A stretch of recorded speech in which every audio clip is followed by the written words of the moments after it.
Myanmar ram chung nó bằng tay hết street cái đó này street cái cầm này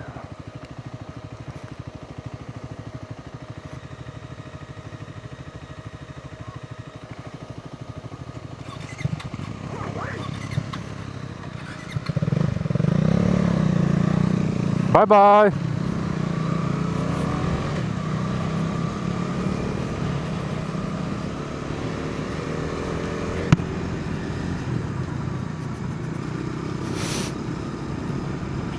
Có phải khật cắn này bốc là đeo chặt chặt không? Rihdil chứ không, nhìn đâu, ngoài đâu mấy đồ nè, lại lóc. Lỗ lòng tao út mày lẽ. Rihdil, có một vé ta lại phim.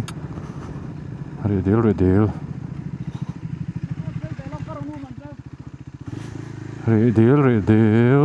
So ha sao mày. Trofeo Rihdil te có một vé ta. Guest house form to này kìa. Villa guest house. Khodar Khua Diamond Jubilee. Rihdil chan chin te point zia kan mo. Rihdil chan chin tlang pe ma sang kan pi le pu te. Thin lunga man poi mo ta ko lo tu Rihdil sofa. Te rin na sa kho in nga na lung phum poi mo tak.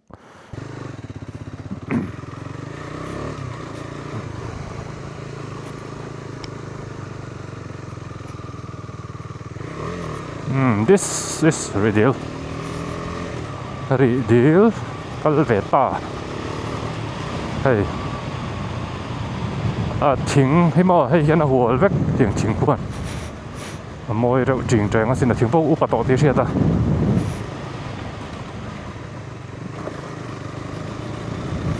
Rihdil anh tiêm mà hay. Rihdil hiện là hồ suộc vách anh này Rihdil thế mà.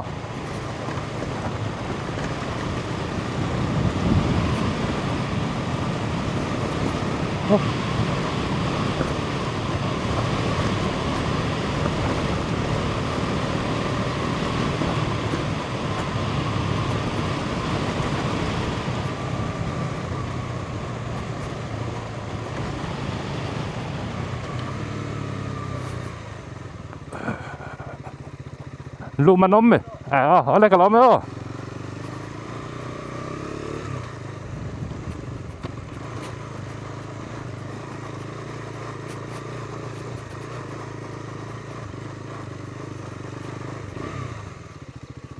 Tiếng thứ rầm vách to này mò. Anh kiếm mà rầm vách to này.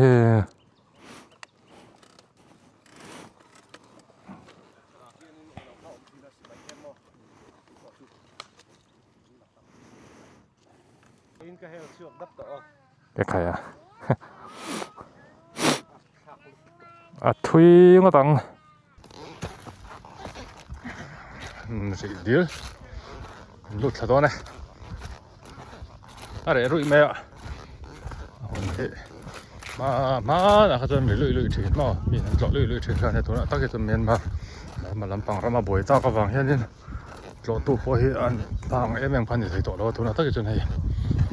ra muông lại chầu ta đều lắc cả lọ ta bắt tổ lại thấy tổ ta rõ quá bách tràn lụi hình phan lọ cái cái lụi lóc này Rihdil chỗ môi đâu không phải à chính cái đó bắt tóc mà không được sao không mày lòng ta bỏ chuẩn thế này đấy thu tụi cả lao đậu xìm lòng thôi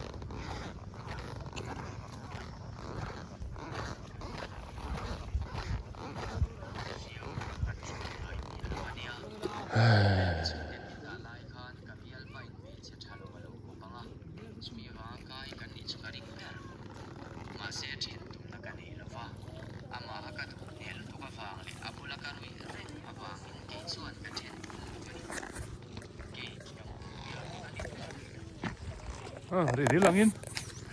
kan lang ka siyempre bunga Rihdil di lai mizo history mun poi mo tak mai Rihdil mo mi thikwa kal มีที่ครัวอันกันมาอันกันปลาจังชินรีดิลใช่แล้วเราของโฟโต้เซสชั่น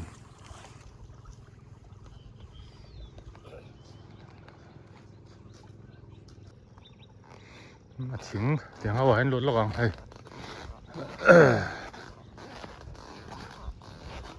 ริมอันทิ้งเหตุจริงจังเขามานำมากระอุเข้ามาลงมาต่อยันอาชานดูเหมือนก็เดี๋ยวมันนี่มั้งเดินเรียวนั่นเนี่ยเดินเรียวเนี่ย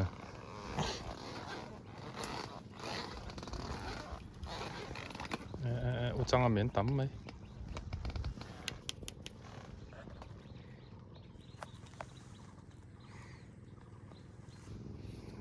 รีดิลมันหลายมิโซปีปูเต้นไงตานะเขาชวนนี่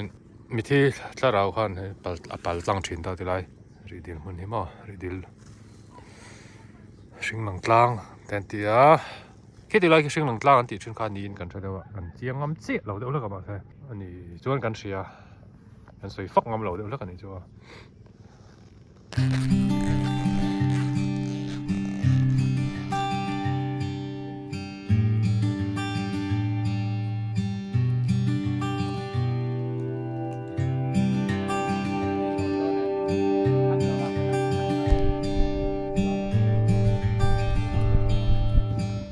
รีดิลตลบุกออกมาที่ไรที่เลยนะเว้ยเนี่ยแต่ช่วงที่ไรแค่ในวัยช็อปผมบอกว่าแต่ก็ต้องเงินเขาหรือไม่เหรอช่วงเตียงไล่รถสเตย์เอาไว้ยอมครบไม่ให้อันนั้นพุ่งปังไงอินอมเสลังจวนอินเตียงอะไรเนี่ยเห็นตัวมันชาลุตัวออกมาถ้ารัสโตนลุตัวนี้เตียงอะไรแต่เห็นมั้งรันโปรันมุมมัลไทยเลยเอามาอารมณ์ตาเวลไม่หันรันมุมมัลเสียเตียงอะไรเรียกกันนมโดนแต่กันนั่นตลอดเขาติดอะไรฉันไปเขาติดอะไรฉันไปกันต่อ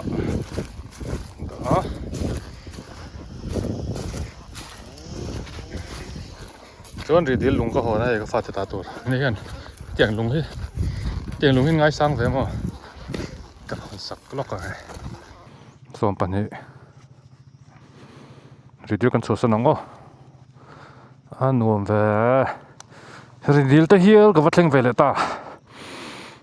กัลมีอะไรรีดิลที่มั้ง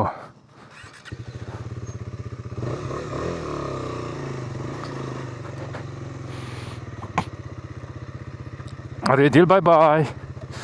Rihdil bye bye.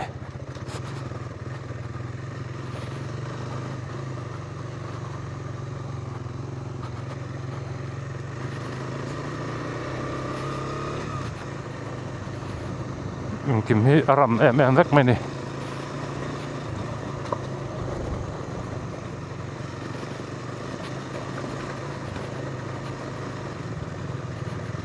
Thấy hình lệ đó là dính lắm mà tràn tụt theo cái thể hình trẻ bao lâu mà tốt lệ bèo đôi in bầu hu tụt cái tràn tốt phải tụtกันngayกันในชมไม่กันมาไม่จะlệ bèo đôi khoan hết thì lắm bằng chẳng lắm bằng tràn thấu hiểu lúc tụt không hết thì chẳng lắm mà chẳng lệ bèo tụt khoan thì ta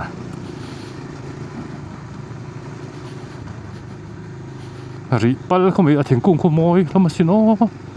bonsai à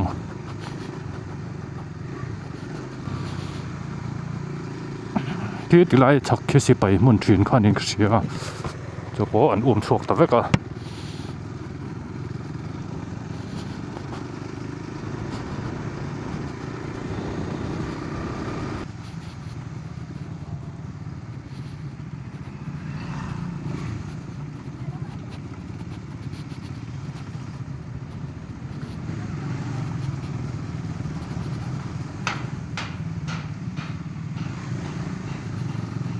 กันแล้วลำปังเดียวแล้วก็จังหวะกันลุดแล้วนี่ที่ไรเฮ็ดเจียวบริดจ์กันเนี่ยมั้ย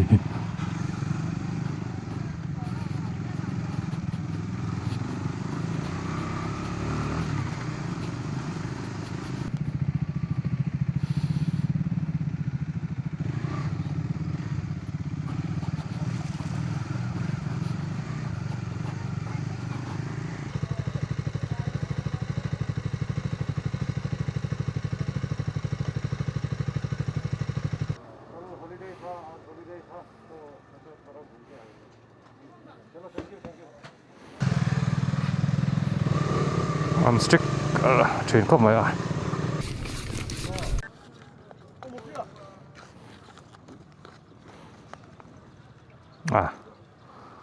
yes Rihdil là cái led để tao dọc John kan han đã thì lại police station này cái lũ khác anh một bà kan thì tôi thấy thì khác cho kan led sau lại thế mi mà ông nè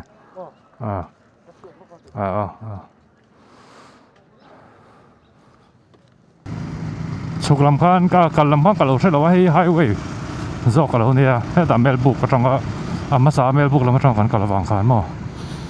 highway po hiện lấy nó chìm lấy mình nó tắm khop mấy công chân về bung teo top thế mà cả làm khan nên thì lại cả vẫn sẽ được cái tire anh thì làm he cả lỗ là cả lỗ vàng dọc cả lỗ này cả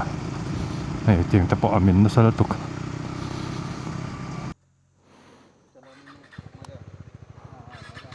some rifles là này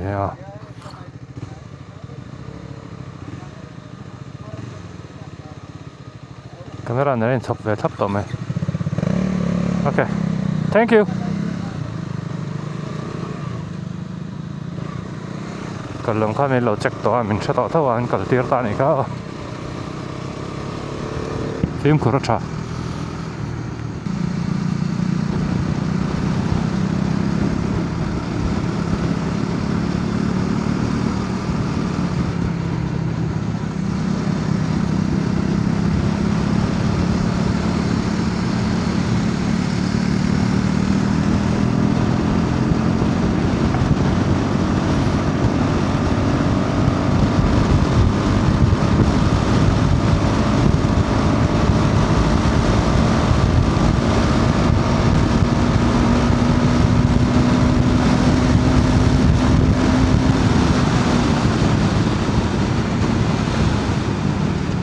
chăm phai gần lụt xấu nó còn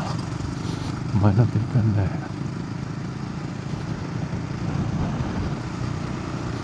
ngủ rồi tới garage rong nó còn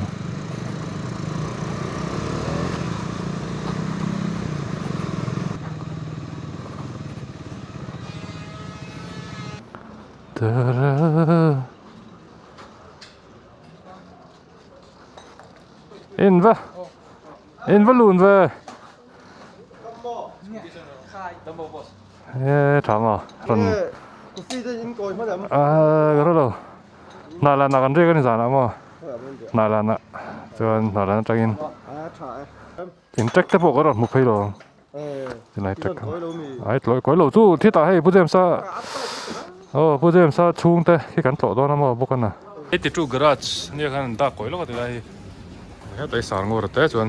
cái zero tập bộ mà anh luôn chờ không vậy thì nên second hand parts trong tập bộ hay anh ngã đủ tan cho nên door chỉ với ông ấy tiết chú garage thì khai nên IGN nó mà bike xiêm làm bằng thế hay anh thì thấy vạch bộ àนี่จำไฟก่อนจนโตเงี้ยง่ายมั้งกันหลังเขาลูกอ๋องูอะไรกันจะหาได้ไม่ต้องไม่ต้องเอ๊ะที่ดูกระดงูอะไรค่ะตัวเวชามนี่ค่ะอันนี้ค่ะ04 bikeค่ะสามมั้งกระรองกาลำปังเต้นเลยที่จังให้เสียงอาจจะเสียงช่องที่เทียค่ะหรือไหนได้เราล้วนparts second hand partsปนงะไอ้ที่อยากขันไอ้ที่จูกระดาษที่ขันน้ำมันตาขันเราดูอินเราเนี่ยจวนเราเอ็นตอนนี้จำพายจุกขชุ่มกองเฉียงเอ๋ไหมบ้าก็จำพายขชุ่มกองให้ช่างไอ้เราชิมก็กระจิ้นก็กระเวทโตจิ้นอ่ะพอเห็นมั้งสอดจักเดี๋ยวจัดที่นี่หวานบ่อยจีจิ้นไม่ไหวนี่สกีจีอ่ะ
thì vậy mà tiếng bụi ôm tao mà ôm mẹ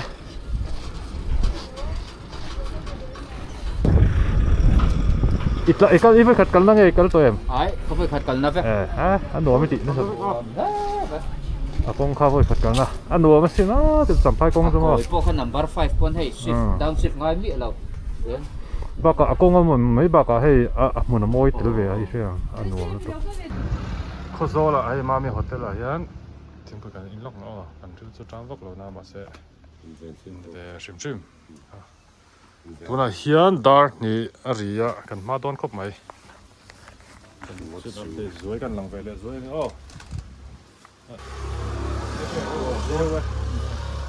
sa te nghe với anh đi hey mấy cái này phát to chấm phai lâm bằng công hay với khát lá na lâu này lâu là tan lâu nuôi mất tin hết sao mày anh đi tan cho experience lâu được vất màข้าจำตั้งเนี่ยคือเป็นโลกนะ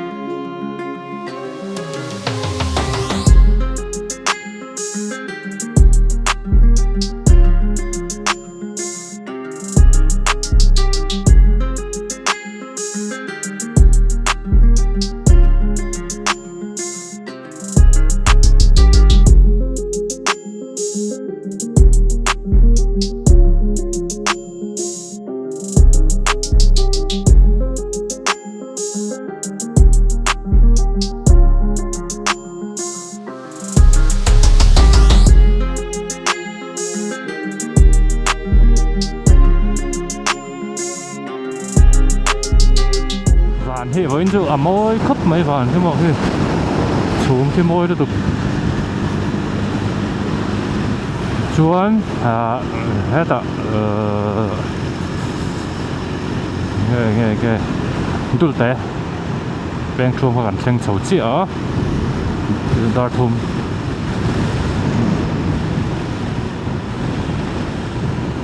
chuan ni mình trong gần tràn rong km zali som ni le pasari anh to thuy về tọ viêu mà với nào bao nhiêu km giật ní ra sông rết bản ní gần tan to này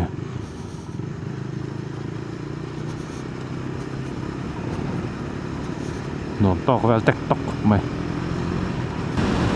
có mai khi vừa lên xe cặp phong à có video nó nổ bao khăn mai khi hey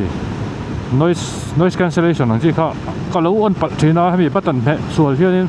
hay bị power bắt tần với khát mẹ thế nên noise cancellation có automatic này on ta này khá nên hey ambient sound hey pon làm bằng sound mà bài kỹ thế lẽ theory về ta lâu cancel ta mà sẽ phát trả lời vào hay ari hi adik lâu trên nó mà anh on cái chuyện khá video mà sao mà bao khăn nên in sẽ mấy thể trên lại cái chuyện cái voice speak to clear thâu mà sẽ ambient sound khá clear ta lâu nếu trúc ang tan om ta khá lâu sẽ xí đâu tuần trống cần rồi thì cái phim khurt ta lâu cả lâu on bal to lâu tu ra ngay là audio khá đủ thứ sáu mình clear dàn lâu trên nó mà noise cancellation thì chú on vắc chỉ lâu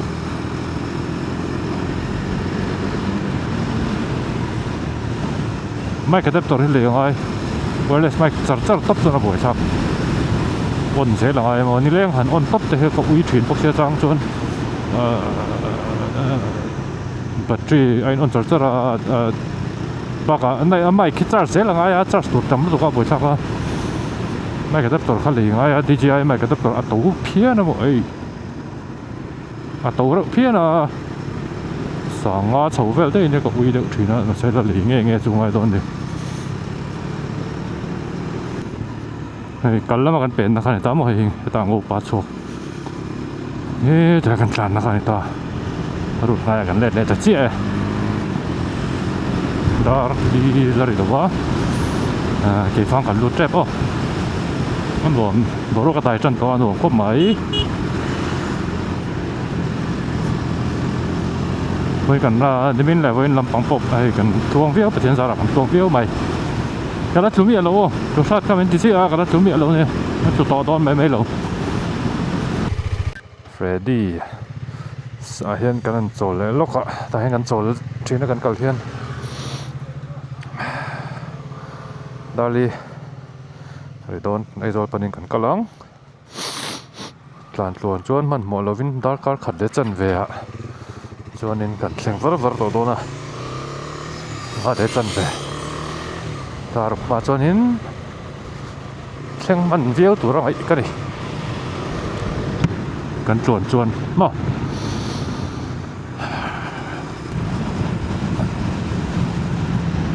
tui rial kan thleng thla le to darli le min som le paruk chua va rim rim heti lampang chua va rim rim chuan khemi selling le aizol in kar kong hi kan ning to thina ma ho lampang a hen a kong tlan nom em box hi lo ani nom ti ngai tlan ni mo delete top thei sela thleng top thei la selling chin ngai chuan cha kom thina average fuel economy hi 35 kilometers per liter in a pe a ko speed o a hian ding lapang tui tu washing tui tlem le me a tui real bridge kan pe le 5:30 vel chuan in thleng man thei tur ai nga yang mi som li panga dar nga dar li le mi som li le pasari jog ne hi 499 che kan ta na to a ni min na tangin kilometer zanga chin tre kari nai na thui dei mai 5 dar nga le mi som pan ni ari to chuan no me kilometer zanga le som panga vel ni toin ka ria kan tlan thui viu ni khoi in bye bye na sar te khoi boss po in ji no me kan ta hianin last pit stop kan nei lo kang pujem sa choi na zara kan tan tlong par viau mai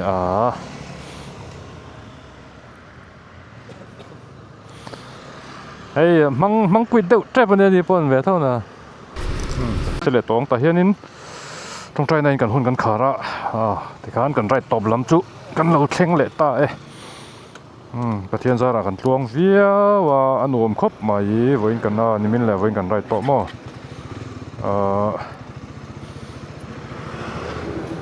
total hi kalam tanga holam thlengin in atangin kaseta dona hian kilometer zanga le som pare kan tan to chuan voina hian kilometer zani som sari pathum kan tlan ton hi kan tlan tok vel tek tok khop mai ni khata ta na chuan in nom tok vel kilometer zani pathum so vel hi mo ha dam dewin kan thei ta in karon thlen huna kilometer total chu karon la update ang bong kon kan lut phe don sam la ne to en ta lan lama te po khan kha subscriber te kha lots kan thlen na choi na lo ne min lo boi pui tu te la choi na lo nei tu te hotel lo nei tu te mo hotel nei tu te mo pui ya ni ta mo min khong te ka thei ngil le man to thil siam tui kop mai kan lom khop mai video te lo en chuan kan lom me chuan hei ka right pui te pu jem sa te nun fela te nan right pui an lom khop mai ka chet khal man thin lova ke hi na chang shalo thin bok nen mo chunga ka lom tak zet ti kan soi bok video lo en tu zong te subscribers te mo viewers te in chunga ka lom em ani ti kha soi non le ni chu video en en sakawangin ka lom chuan nge next right lam hi plan sa hi kala soi mai thei ri lo la deuh lek te han plan leila chang san chu riding season hi mo ko that lai hi tam vak lo thin lo wa me zoram chu fura ne le le mai do na chu mi ma chuan en thei chuan rai de char te poka cha ko mo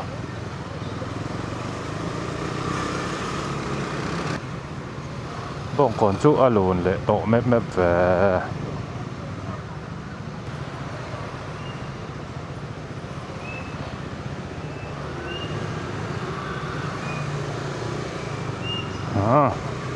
chuyển tới chú